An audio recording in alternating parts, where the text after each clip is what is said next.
Hai guys, kali ini saya akan menjelaskan farmakologi dan toksikologi mengenai ADME. Apa itu ADME? ADME adalah singkatan dari absorpsi, distribusi, metabolisme, dan ekskresi.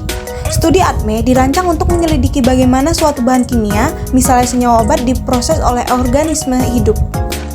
Pada gambar ini bisa kita lihat adalah proses absorpsi atau proses penyerapan yang pertama kali dilakukan di mulut dan turun ke bagian pencernaan.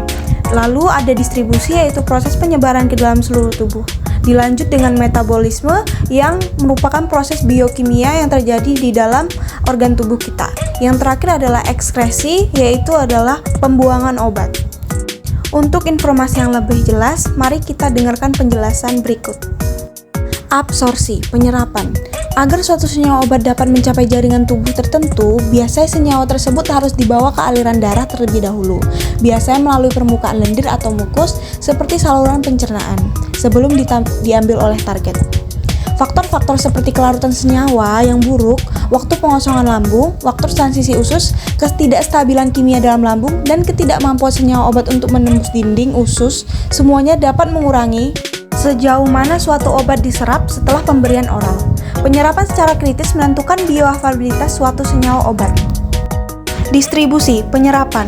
Senyawa harus dibawa ke lokasi target, biasanya melalui aliran darah. Senyawa obat kemudian dapat menyebar ke otot dan organ dengan durasi waktu yang berbeda.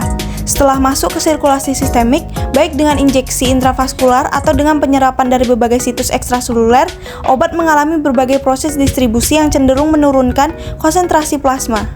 Beberapa faktor yang mempengaruhi distribusi obat termasuk diantaranya adalah kecepatan aliran darah regional, ukuran molekul, polaritas, dan ikatan dengan protein serum berbentuk kompleks. Distribusi obat ini dapat menjadi masalah serius di beberapa penghalang alami seperti penghalang darah otak. Metabolisme. Senyawa obat mulai dipecah segera setelah memasuki tubuh.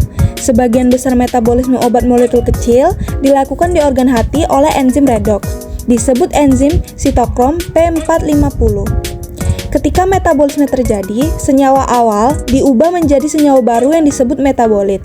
Ketika metabolit inert secara farmakologis, metabolisme menonaktifkan dosis yang diberikan obat induk dan ini biasanya mengurangi efek obat kepada tubuh.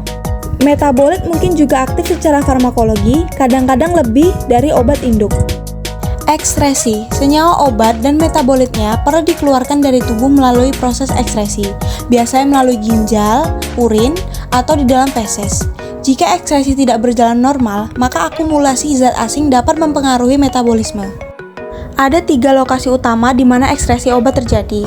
Ginjal adalah situs yang paling penting dan merupakan tempat produk diekskresikan melalui urin. Ekskresi empedu atau ekskresi fekal adalah proses yang dimulai di hati dan melewati usus sampai produk akhirnya diekskresikan bersama dengan feses. Metode ekskresi utama terakhir adalah melalui paru-paru, misalnya untuk gas anestesi. Sekian penjelasan dari saya, see you di penjelasan lainnya. Terima kasih.